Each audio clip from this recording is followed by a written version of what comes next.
Ada satu fase dalam hidup yang jarang disadari saat kita menjalaninya. Fase ketika kamu merasa sudah berusaha menjadi orang yang baik. Kamu mendengarkan lebih banyak daripada berbicara. Kamu mengalah meski sebenarnya tidak setuju. Kamu memberi ruang meski hatimu sendiri sempit. Dan anehnya, bukannya dihargai, hidup justru mulai terasa seperti arena ujian yang tak ada habisnya. Orang datang membawa permintaan, datang membawa beban, datang membawa masalah yang entah sejak kapan dianggap wajar untuk kamu pikul. Bukan karena mereka jahat sejak awal, tapi karena kamu tidak pernah memberi tanda di mana batasmu berada. Dunia ini tidak selalu kejam, tapi dunia sangat peka membaca celah. Ketika seseorang melihat bahwa kamu selalu tersedia, selalu memaklumi, selalu bisa ditekan dengan rasa bersalah, disitulah percobaan dimulai, sedikit demi sedikit. Awalnya kecil, sebuah permintaan yang mengganggu waktumu, sebuah sikap tidak hormat yang kamu maafkan, sebuah kalimat yang seharusnya tidak pantas, tapi kamu telan demi menjaga suasana. Kamu berkata dalam hati, "Tidak apa-apa, aku orang baik." Tapi yang jarang kita sadari, kebaikan tanpa batas sering diterjemahkan sebagai kelemahan. Stoikisme tidak pernah mengajarkan untuk menjadi keras atau dingin. Ia tidak mengajakmu membenci manusia atau menutup diri dari dunia. Justru sebaliknya, Stoikisme mengajarkan kejernihan tentang memahami apa yang ada dalam kendalimu dan apa yang bukan. Dan salah satu hal yang sepenuhnya berada dalam kendalimu adalah batas dirimu sendiri. Masalahnya, banyak orang tumbuh dengan keyakinan keliru bahwa menetapkan batas berarti egois, bahwa berkata tidak berarti jahat, bahwa menjaga jarak berarti sombong. Padahal, tanpa batas, kamu tidak sedang menjadi orang baik, kamu sedang menjadi objek. Ada perbedaan besar antara kebaikan yang sadar dan kebaikan yang lahir dari ketakutan. Orang yang benar-benar kuat memilih untuk berbuat baik, bukan karena takut ditinggalkan, tapi karena itu selaras dengan nilainya. Sementara orang yang tidak punya batas seringkali berbuat baik karena takut kehilangan penerimaan, takut dianggap buruk, takut ditinggalkan. Dan ketakutan itu bisa dirasakan oleh dunia. Bisa dibaca oleh orang-orang yang gemar menguji sejauh mana mereka bisa melangkah di atas hidupmu. Marcus Aurelius pernah menulis bahwa nilai seseorang terletak pada apa yang ia izinkan menguasai pikirannya. Jika pikiranmu dikuasai oleh kebutuhan untuk menyenangkan semua orang, maka hidupmu bukan lagi milikmu. Kamu akan hidup dalam mode reaktif, selalu merespons, selalu menjelaskan, selalu membela diri, selalu berusaha membuktikan bahwa niatmu baik. Dan semakin kamu menjelaskan, semakin dunia melihat bahwa kamu bisa ditekan lebih jauh. Pembuka ini bukan ajakan untuk berubah menjadi orang yang kejam. Ini undangan untuk jujur pada diri sendiri. Apakah selama ini kamu benar-benar tenang? Atau hanya terbiasa menekan perasaan sendiri? Apakah kamu membantu karena mampu? Atau karena tidak berani menolak? Ada garis tipis antara empati dan pengorbanan diri. Dan banyak orang melewatinya tanpa sadar. Lalu bertanya-tanya mengapa hidup terasa melelahkan. Saat kamu terlalu baik tanpa batas, dunia bukan hanya mencoba kesabaranmu, tapi juga identitasmu. Ia menguji apakah kamu tahu siapa dirimu, apa yang kamu hormati, dan sejauh mana kamu bersedia menjaga dirimu sendiri. Stoikisme mengingatkan bahwa harga diri bukan sesuatu yang diberikan orang lain. Ia dibangun dari keputusan-keputusan kecil yang kamu ambil setiap hari, termasuk keputusan untuk berhenti membiarkan dirimu dipermainkan atas nama kebaikan. Dan mungkin titik balik hidupmu bukan saat kamu menjadi lebih keras, tapi saat kamu menjadi lebih jelas. Jelas tentang apa yang kamu terima, jelas tentang apa yang kamu tolak. Jelas bahwa ketenangan batinmu lebih berharga daripada persetujuan siapapun. Karena saat batasmu mulai terlihat, dunia berhenti mencoba. Bukan karena kamu berubah menjadi orang lain, tapi karena akhirnya kamu berdiri sebagai dirimu sendiri. Ada kelelahan yang tidak datang dari kerja keras, tapi dari terlalu sering menjelaskan dirimu pada orang yang sejak awal tidak berniat memahami. Kamu bicara dengan tenang, memilih kata dengan hati-hati, mencoba jujur tanpa melukai. Tapi setiap penjelasanmu seperti jatuh ke ruang kosong. Tidak ada yang benar-benar didengar. Yang ada hanya penilaian, prasangka, dan kesimpulan yang sudah dibuat bahkan sebelum kamu membuka mulut. Di titik ini, banyak orang keliru mengira bahwa masalahnya ada pada cara mereka berbicara. Mereka berpikir, mungkin aku kurang jelas, mungkin aku harus menjelaskan lebih detail, mungkin aku harus lebih sabar. Maka mereka mengulang penjelasan yang sama, dengan versi yang lebih panjang, lebih lembut, lebih mengalah. Padahal yang sering terjadi bukan soal penjelasan yang kurang, tapi soal niat yang tidak ada. Karena tidak semua orang datang untuk mengerti. Sebagian datang hanya untuk membenarkan pikirannya sendiri.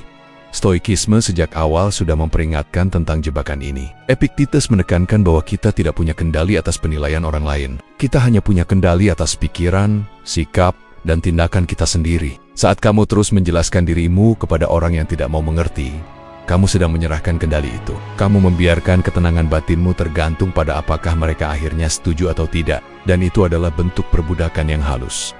Ada perbedaan besar antara klarifikasi dan pembelaan diri. Klarifikasi dilakukan sekali, dengan niat jernih. Pembelaan diri dilakukan berulang-ulang, dengan rasa cemas. Yang pertama datang dari kejelasan, yang kedua dari ketakutan. Orang yang kuat tahu kapan harus bicara. Dan lebih penting lagi, tahu kapan harus berhenti. Karena semakin kamu menjelaskan pada orang yang salah, semakin kamu mengikis harga dirimu sendiri. Perhatikan bagaimana rasanya setelah kamu menjelaskan dirimu berkali-kali. Apakah kamu merasa lega? Atau justru semakin lelah? Apakah kamu merasa dipahami? Atau semakin ragu pada dirimu sendiri? Kelelahan itu adalah sinyal, bukan bahwa kamu gagal menjelaskan, tapi bahwa kamu sedang berbicara pada telinga yang tertutup. Dan Stoik akan mengatakan, jangan buang energimu pada sesuatu yang tidak bisa kamu kendalikan. Dunia modern mendorong kita untuk selalu memberi penjelasan. Media sosial, lingkungan kerja, bahkan relasi pribadi sering membuat kita merasa harus membuktikan niat baik kita. Seolah-olah jika kita tidak menjelaskan, kita bersalah. Padahal diam juga adalah pilihan yang bermartabat. Diam bukan berarti kamu kalah. Diam berarti kamu memilih menjaga dirimu dari permainan yang tidak perlu kamu mainkan. Marcus Aurelius menulis bahwa tidak semua pendapat layak mendapat respon. Ada kebebasan besar saat kamu menyadari bahwa kamu tidak wajib meluruskan semua kesalahpahaman. Tidak semua asumsi harus kamu bantah. Tidak semua orang perlu tahu versi lengkap tentang dirimu. Sebagian orang cukup melihat hasil hidupmu. Sebagian lain bahkan tidak perlu tahu apapun. Ketika kamu berhenti menjelaskan dirimu pada orang yang tidak berniat mengerti, sesuatu yang menarik terjadi. Kamu mulai mendengar dirimu sendiri. Pikiranmu menjadi lebih tenang. Energi yang sebelumnya habis untuk pembelaan, kembali ke hal-hal yang benar-benar penting. Kamu tidak lagi sibuk memastikan semua orang paham, tapi fokus memastikan hidupmu selaras dengan nilai yang kamu pegang. Batasan ini bukan tentang menjadi dingin atau arogan. Ini tentang menghormati dirimu sendiri. Tentang menyadari bahwa pemahaman sejati tidak bisa dipaksa. Orang yang ingin mengerti akan bertanya, bukan menuduh. Orang yang ingin memahami akan mendengar, bukan menunggu giliran untuk menyerang. Dan pada orang-orang itulah penjelasanmu layak diberikan. Sisanya, biarkan. Tidak semua pertempuran perlu dimenangkan. Tidak semua kesalahpahaman perlu diperbaiki. Stoikisme mengajarkan ketenangan yang lahir dari seleksi. Seleksi kata, seleksi energi, seleksi manusia, dan mungkin salah satu tanda kedewasaan paling sunyi adalah saat kamu berhenti menjelaskan dirimu. Bukan karena kamu tidak mampu, tapi karena kamu akhirnya tahu pada siapa penjelasan itu pantas diberikan. Ada bagian dari dirimu yang tidak seharusnya menjadi konsumsi publik. Bukan karena kamu tertutup, bukan karena kamu dingin, tapi karena emosimu adalah wilayah pribadi. Tempat paling rapuh sekaligus paling berharga. Namun banyak orang tanpa sadar membukanya pada siapa saja yang mau mendengar. Berharap dipahami, berharap ditemani, berharap luka diakui. Padahal tidak semua orang yang mendengar punya niat untuk menjaga. Sebagian hanya ingin tahu, sebagian ingin merasa lebih unggul. Sebagian bahkan menjadikan ceritamu sebagai senjata. Di dunia yang bising ini, kita diajarkan bahwa mengekspresikan emosi adalah bentuk kejujuran. Tapi jarang diajarkan pada siapa emosi itu layak dititipkan. Akibatnya, banyak orang terluka bukan karena masalahnya terlalu berat, tapi karena mereka membuka diri pada orang yang salah. Setiap kali kamu menceritakan kelemahanmu pada telinga yang tidak aman, kamu sedang memberikan peta menuju titik terlemah hidupmu. Dan dunia seperti yang diajarkan Stoikisme selalu memperhatikan celah. Stoikisme tidak menekan emosi, tapi menempatkannya pada posisi yang tepat. Epictetus tidak berkata bahwa kita harus mati rasa. Ia berkata bahwa kita harus bijak memilih respons. Emosi boleh hadir, tapi tidak harus diumbar. Tidak semua perasaan perlu dibagikan. Tidak semua luka perlu diceritakan. Ada kekuatan dalam menyadari bahwa ketenangan batin tumbuh saat kamu menjaga ruang dalam dirimu dari akses sembarangan. Banyak orang mengira kedekatan dibangun dari seberapa banyak rahasia yang dibuka. Padahal kedekatan sejati dibangun dari rasa aman, dari kepercayaan yang tumbuh pelan, diuji oleh waktu dan sikap. Orang yang layak mengakses emosimu tidak akan memaksa. Mereka tidak akan membuatmu merasa bersalah karena memilih diam. Mereka hadir tanpa rasa ingin menguasai, dan itu jarang. Saat kamu memberikan akses emosimu ke terlalu banyak orang, hidupmu menjadi reaktif. Satu komentar bisa menjatuhkan harimu. Satu sikap dingin bisa mengacaukan pikiranmu. Karena terlalu banyak orang memegang kendali atas keadaan batinmu. Marcus Aurelius mengingatkan bahwa jika kamu menyerahkan ketenanganmu pada orang lain, maka kamu hidup di bawah kekuasaan mereka, dan tidak ada kebebasan di sana. Menjaga emosimu bukan berarti memendam semuanya sendirian. Ini tentang seleksi, bukan isolasi. Tentang memilih satu atau dua orang yang terbukti mampu mendengar tanpa menghakimi, menjaga tanpa memanfaatkan, hadir tanpa mengontrol. Selebihnya, biarkan tetap di permukaan. Percakapan ringan, senyum jarak yang sehat. Bukan karena kamu palsu, tapi karena kamu sadar diri. Ada kelegaan besar saat kamu berhenti menjelaskan apa yang kamu rasakan pada semua orang. Saat kamu berhenti berharap setiap orang memahami luka dan pergolakan batinmu. Di titik itu, emosimu tidak lagi liar. Ia menjadi tenang, terjaga dan berada di bawah kendalimu. Kamu tidak lagi hidup dengan perasaan terbuka lebar, menunggu siapapun masuk dan mengacak-acak. Batasan ini bukan membuatmu dingin, justru sebaliknya, ia membuatmu lebih hangat pada orang yang tepat. Karena energimu tidak habis di tempat yang salah. Stoikisme mengajarkan bahwa kekuatan sejati adalah kemampuan menjaga pusat dirimu tetap utuh, meski dunia berisik di sekelilingmu. John Monk, salah satu bentuk penghormatan tertinggi pada diri sendiri adalah menyadari bahwa tidak semua orang berhak melihat hatimu dari dekat. Ada bagian dari dirimu yang hanya pantas diakses oleh mereka yang sudah membuktikan bahwa mereka tahu cara menjaga, bukan sekadar tahu cara mendengar. Ada satu emosi yang paling sering dipakai untuk mengendalikan orang baik, rasa bersalah. Ia datang pelan, terdengar halus, sering menyamar sebagai empati. Kamu diminta mengerti keadaan orang lain. Kamu diingatkan pada kebaikan hati yang selama ini kamu banggakan. Dan tanpa sadar, kata tidak terasa seperti dosa. Padahal seringkali, satu kata itulah yang menyelamatkan hidupmu dari kelelahan yang tidak perlu. Banyak orang tumbuh dengan keyakinan bahwa menolak berarti mengecewakan, dan mengecewakan berarti buruk. Maka mereka belajar mengorbankan diri sendiri agar suasana tetap aman. Mereka mengiyakan meski lelah. Mereka membantu meski sudah melewati batas. Mereka hadir meski hatinya ingin pulang. Dan setiap kali itu terjadi, rasa bersalah mereda sesaat, tapi harga diri ikut terkikis perlahan. Stoikisme memandang rasa bersalah secara berbeda. Ia tidak menanyakan apakah orang lain kecewa, tapi apakah tindakanmu selaras dengan nilai dan kemampuanmu. Epictetus mengajarkan bahwa tugas kita adalah bertindak dengan benar menurut akal sehat, bukan menyenangkan semua orang. Jika kamu berkata ya sambil mengkhianati dirimu sendiri, itu bukan kebaikan. Itu ketakutan yang dibungkus kepatuhan. Perhatikan bagaimana rasa bersalah sering muncul bukan karena kamu melakukan kesalahan, tapi karena kamu berhenti bisa dimanfaatkan. Saat kamu mulai berkata tidak, ada orang yang berubah dingin, ada yang menyindir, ada yang membuatmu merasa egois. Tapi Stoik akan berkata, reaksi mereka bukan tanggung jawabmu. Itu cerminan dari ekspektasi yang tidak lagi terpenuhi. Mengatakan tidak bukan berarti kamu tidak peduli. Itu berarti kamu peduli pada kapasitasmu sendiri. Hidup ini terbatas. Energi, waktu, dan perhatianmu tidak tak berujung. Marcus Aurelius mengingatkan bahwa hidup manusia singkat, dan sebagian besar waktu terbuang bukan karena kejahatan, tapi karena kita menyerahkannya pada hal-hal yang tidak perlu. Setiap ya yang tidak jujur adalah pencurian kecil atas hidupmu sendiri. Ada perbedaan antara membantu dan menyelamatkan. Membantu dilakukan dengan sadar dan sukarela. Menyelamatkan sering dilakukan karena rasa bersalah. Dan orang yang terbiasa menyelamatkan akan terus diminta, sampai akhirnya lelah, pahit, dan diam-diam marah pada dunia. Stoikisme mengajarkan jalan yang lebih tenang.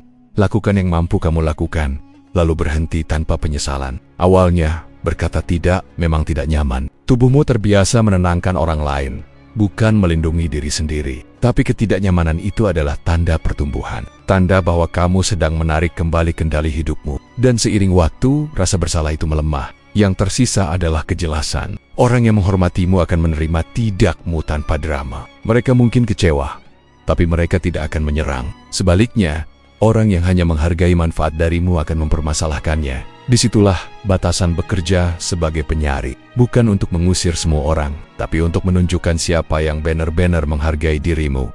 Bukan hanya kegunaanmu. Batasan ini tidak membuatmu kejam. Ia membuatmu jujur. Jujur pada kemampuanmu, pada waktumu, pada hidup yang sedang kamu bangun. John Monk, salah satu langkah paling sunyi menuju kedewasaan adalah saat kamu mampu mengatakan tidak tanpa penjelasan panjang, tanpa rasa bersalah berlebihan, dan tanpa perlu membuktikan bahwa kamu tetap orang baik. Karena orang baik tidak diukur dari seberapa sering ia mengorbankan dirinya, tapi dari seberapa sadar ia menjaga hidupnya sendiri. Ada jebakan yang terlihat seperti dorongan, tapi diam-diam menguras hidupmu. Kebutuhan untuk divalidasi, ia tidak selalu muncul sebagai keinginan untuk dipuji. Kadang ia hadir sebagai kebutuhan untuk dipahami, diakui, dianggap benar, atau sekadar tidak disalahkan. Dan semakin kamu menggantungkan ketenanganmu pada reaksi orang lain, semakin jauh kamu berjalan dari pusat dirimu sendiri. Validasi dari luar terasa menenangkan di awal. Satu pengakuan bisa membuatmu merasa cukup. Satu persetujuan bisa meredakan ragu yang berisik di kepala. Tapi ketenangan itu rapuh. Ia bergantung pada sesuatu yang tidak pernah bisa kamu kendalikan. Penilaian orang lain. Stoikisme sejak lama mengingatkan bahwa hidup yang ditopang oleh hal di luar kendali akan selalu goyah. Hari ini kamu dipuji, besok kamu dilupakan. Hari ini kamu dianggap hebat, besok kamu dipertanyakan. Marcus Aurelius menulis bahwa nilai seseorang tidak bertambah karena tepuk tangan dan tidak berkurang karena cemooh. Namun dunia modern mengajarkan kebalikannya. Kita dibiasakan mengukur diri dari respons. Berapa banyak yang setuju, berapa banyak yang mendukung, berapa banyak yang memperhatikan. Tanpa sadar, kita mulai menyesuaikan hidup agar tetap mendapat pengakuan. Kita memilih yang aman, bukan yang benar. Kita berbicara yang disukai, bukan yang jujur. Dan di titik itu, kita bukan lagi hidup, tapi tampil. Mencari validasi membuatmu mudah dipermainkan. Karena siapapun yang memegang persetujuanmu, memegang kendali atas emosimu, satu komentar bisa merusak harimu. Satu penolakan bisa membuatmu meragukan seluruh pilihan hidupmu. Epictetus akan mengatakan, jika kamu menyerahkan penilaian tentang dirimu pada orang lain, maka kamu telah menempatkan kebahagiaanmu di tangan yang salah. Berhenti mencari validasi bukan berarti menutup telinga dari masukan. Stoikisme tidak anti kritik. Yang ditolak adalah ketergantungan. Kritik yang sehat datang untuk memperbaiki, bukan untuk menentukan nilai dirimu sebagai manusia. Saat kamu sudah tahu apa yang kamu kerjakan dan mengapa kamu mengerjakannya, pendapat orang lain menjadi informasi, bukan vonis. Ada keheningan yang muncul ketika kamu tidak lagi sibuk memastikan semua orang setuju. Keheningan itu awalnya terasa asing, tidak ada lagi sorak, tidak ada lagi jaminan. Tapi di sanalah kamu mulai mendengar suara yang selama ini tenggelam, suara nuranimu sendiri. Kamu mulai bertanya, apakah ini benar menurut nilaimu? Bukan apakah ini akan disukai. Dunia mungkin tidak langsung menghargai orang yang berhenti mencari validasi. Bahkan bisa jadi kamu dianggap berubah, menjauh, atau tidak seantusias dulu. Tapi Stoik akan berkata, itu harga yang wajar untuk kebebasan batin. Lebih baik hidup selaras dengan prinsip sendiri, daripada hidup sibuk menyesuaikan diri dengan ekspektasi yang terus berubah. Saat kamu berhenti mencari validasi dari luar, sesuatu yang penting kembali ke tanganmu, arah hidupmu. Kamu tidak lagi berjalan zigzag mengikuti tepuk tangan. Kamu berjalan lurus, mungkin lebih sepi, tapi lebih jujur. Dan dari kejujuran itulah ketenangan tumbuh. Batasan ini bukan tentang menjadi keras kepala. Ini tentang menjadi berakar, tentang tahu siapa dirimu, bahkan saat tidak ada yang menyetujui. Karena pada akhirnya, hidup yang tenang bukan hidup yang paling dipuji, tapi hidup yang tidak perlu terus dibenarkan. Ada orang-orang yang tidak datang untuk berdialog, tapi untuk mengusik. Mereka melempar kata, nada, atau sikap dengan satu tujuan sederhana, memancing reaksimu. Dan anehnya, kita sering merasa wajib menanggapi, seolah-olah diam adalah tanda kalah. Seolah-olah membiarkan provokasi lewat begitu saja berarti kita lemah. Padahal, dalam banyak kasus, reaksi cepat justru adalah hadiah yang mereka tunggu. Provokasi bekerja karena emosi. Ia tidak butuh argumen yang kuat. Cukup sentuhan kecil di titik yang sensitif. Sekilas terlihat sepele, tapi ketika kamu terpancing, seluruh perhatianmu tersedot. Pikiranmu sibuk menyusun balasan. Tubuhmu tegang, harimu, dan di saat itu, kendali berpindah tangan. Bukan lagi kamu yang memimpin keadaan, tapi orang yang berhasil mengganggumu. Stoikisme memandang momen ini dengan sangat jernih. Epictetus berkata bahwa bukan peristiwa yang mengganggu kita, melainkan penilaian kita tentang peristiwa itu. Provokasi hanya kata, nada, atau sikap. Yang memberi daya ledaknya adalah keputusanmu untuk bereaksi. Saat kamu langsung merespons, kamu menegaskan bahwa emosi orang lain berhak mengatur batinmu. Marcus Aurelius berulang kali menulis tentang kekuatan menahan diri. Ia tidak memuji kemarahan yang meledak, tapi ketenangan yang bertahan. Karena orang yang bisa menguasai dirinya sendiri jauh lebih sulit dikalahkan daripada orang yang bisa mengalahkan orang lain. Diam dalam konteks ini bukan pasrah. Diam adalah strategi. Tidak semua hal pantas mendapat respon. Tidak semua ucapan layak ditanggapi. Ada kalanya jawaban terbaik adalah jeda. Waktu yang kamu ambil untuk tidak bereaksi seringkali mematikan permainan sejak awal. Orang yang berniat memancing akan kehilangan minat ketika umpan tidak disambut. Dan kamu, tanpa mengucapkan apapun, tetap menang. Dunia modern mempercepat segalanya. Kita dibiasakan merespons cepat, membalas segera, bereaksi saat itu juga. Tapi stoikisme mengajarkan sebaliknya. Kekuatan ada pada kemampuan menunda reaksi sampai emosi mereda dan akal kembali memegang kendali. Di titik itu, kamu bisa memilih apakah ini perlu ditanggapi atau cukup dilewatkan. Perhatikan hidupmu saat kamu mulai memilih diam. Bukan diam karena takut, tapi diam karena sadar. Energi yang biasanya habis untuk debat, pembelaan, dan kemarahan kembali ke dirimu. Pikiranmu lebih jernih, langkahmu lebih ringan. Kamu tidak lagi mudah diseret ke konflik yang bukan milikmu. Provokasi seringkali menguji satu hal, egomu. Ia menantang harga diri, memancing keinginan untuk membuktikan sesuatu. Tapi Stoik akan bertanya, untuk apa? Apa yang benar-benar kamu lindungi dengan reaksi itu? Jika yang kamu jaga adalah ketenangan batin, maka banyak provokasi kehilangan maknanya.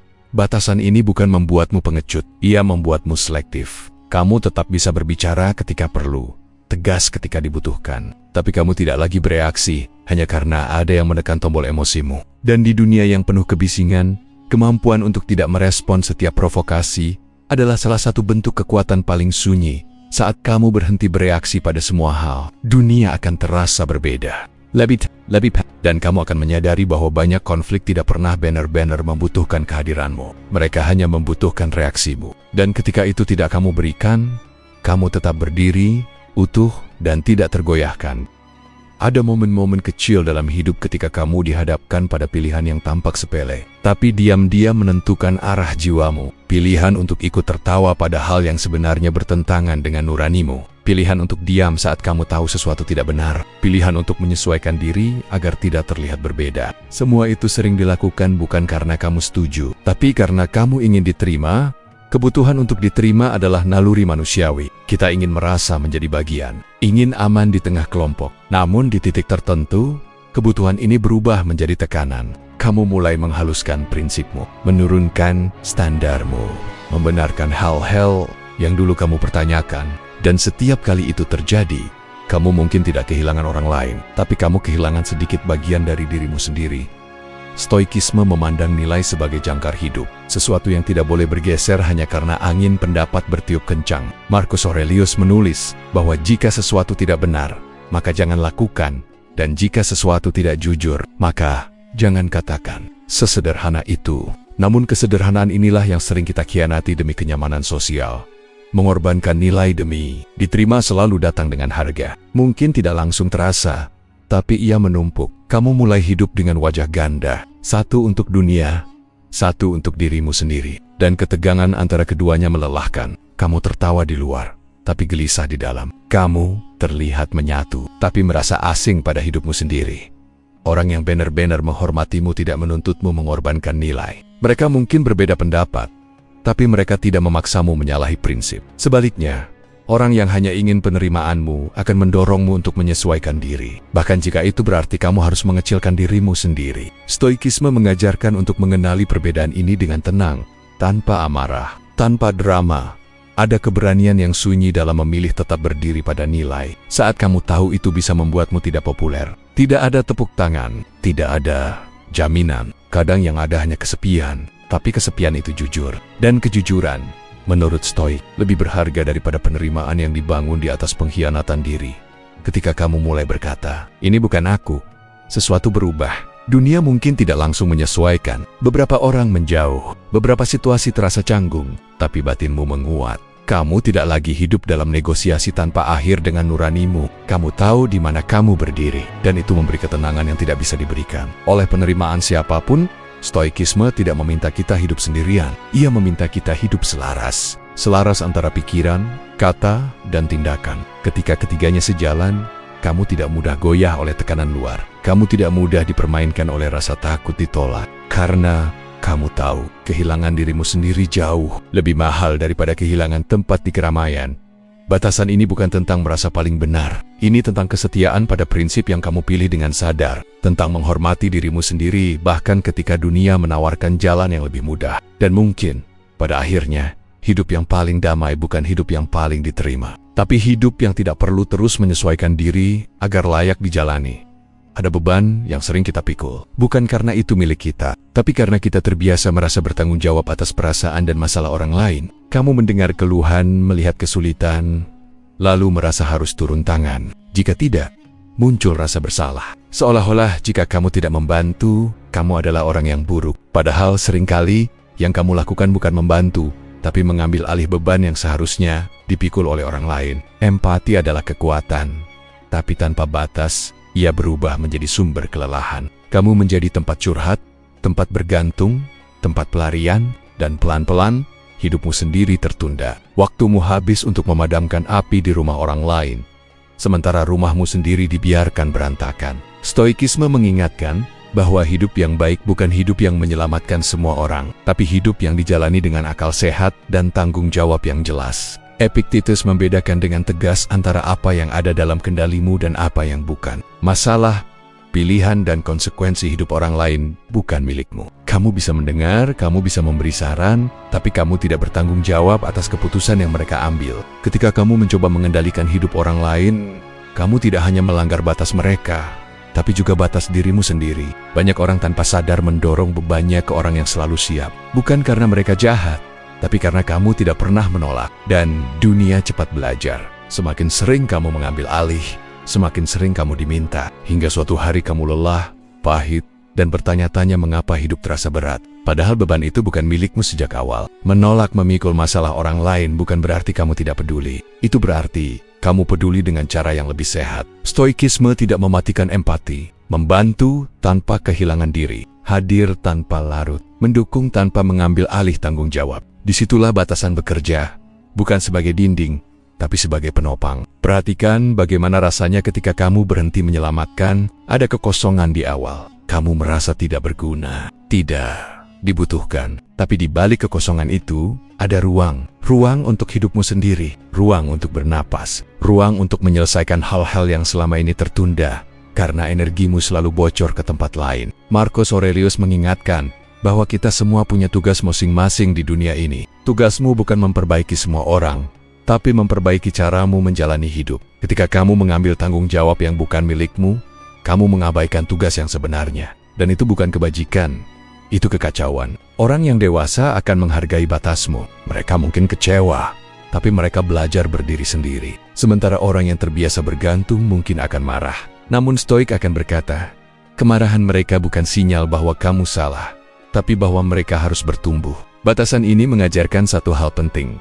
Kamu bukan pusat penyelamat dunia, dan itu bukan hal yang buruk. Justru disitulah kelegaan dimulai. Saat kamu berhenti memikul semua beban, hidup menjadi lebih ringan, empati menjadi lebih tulus, dan bantuan yang kamu berikan tidak lagi mengorbankan dirimu sendiri. Ada satu hal yang sering diremehkan justru karena ia selalu berjalan. Ia terus bergerak, tanpa suara, tanpa peringatan, dan karena itu, banyak orang memperlakukannya seolah tidak berharga. Mereka membiarkan waktunya diambil, dipotong, ditunda, dan dihabiskan untuk hal-hal yang tidak pernah benar-benar mereka pilih. Sampai suatu hari mereka lelah, bukan karena hidup terlalu berat, tapi karena terlalu banyak waktu yang hilang tanpa makna. Waktu bukan sekadar jam yang berlalu. Waktu adalah hidup itu sendiri, yang sedang berubah menjadi masa lalu setiap detiknya. Marcus Aurelius mengingatkan bahwa kita hidup seakan-akan abadi. Padahal yang kita miliki hanyalah saat ini. Ketika kamu membiarkan orang lain meremehkan waktumu, kamu sedang membiarkan hidupmu diperlakukan. Dengan cara yang sama, banyak orang sulit menjaga batas waktu karena takut dianggap tidak peduli, takut terlihat sibuk, takut mengecewakan. Maka mereka berkata sebentar, nanti, bisa kapan saja, padahal dalam hati mereka lelah. Mereka hadir di tempat yang tidak mereka pilih, mendengarkan percakapan yang tidak mereka butuhkan, menjalani agenda yang tidak membawa mereka kemana-mana. Dan semua itu terjadi perlahan, hampir tanpa disadari.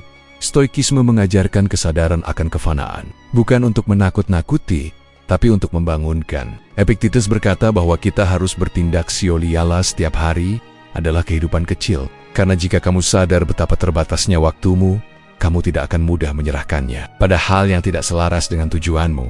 Menghargai waktu bukan berarti hidup kaku atau menutup diri dari spontanitas. Ini tentang pilihan sadar, tentang tahu kapan berkata cukup, tentang berani meninggalkan percakapan yang menguras, tentang tidak selalu tersedia hanya karena kamu bisa. Orang yang menghargai waktunya tidak sibuk menjelaskan, ia sibuk hidup. Perhatikan bagaimana dunia merespon saat kamu mulai menjaga waktu. Ada yang tersinggung, Ada yang mengeluh, ada yang merasa kehilangan akses. Tapi ada juga yang mulai menghormatimu. Karena waktu yang dijaga memberi sinyal yang jelas. Hidupmu punya arah, dan arah itulah yang membuatmu tidak mudah dipermainkan. Saat kamu mengatur waktumu dengan sadar, hidup menjadi lebih tenang. Kamu tidak lagi dikayar dan agenda orang lain. Kamu hadir penuh pada hal yang kamu pilih, bukan settingga-settingga di banyak tempat. Stoikisme melihat ini sebagai bentuk kebajikan. Hidup selaras dengan prioritas yang kamu tentukan sendiri. Ada ironi besar dalam hidup modern. Kita sibuk mencari kualitas hidup, tapi mengabaikan kualitas waktu. Padahal kualitas hidup selalu mengikuti kualitas waktu yang kita habiskan setiap hari. Saat waktumu tersebar tanpa arah, hidupmu pun terasa kosong. Saat waktumu terjaga, hidupmu terasa utuh. Batasan ini mengingatkan bahwa kamu tidak bisa mengulang hari ini. Apapun yang kamu serahkan hari ini, tidak akan kembali dalam bentuk yang sama. Dan mungkin, salah satu bentuk penghormatan terdalam pada diri sendiri adalah memperlakukan waktumu dengan keseriusan yang sama, seperti kamu memperlakukan hidupmu. Karena pada akhirnya, keduanya adalah hal yang sama.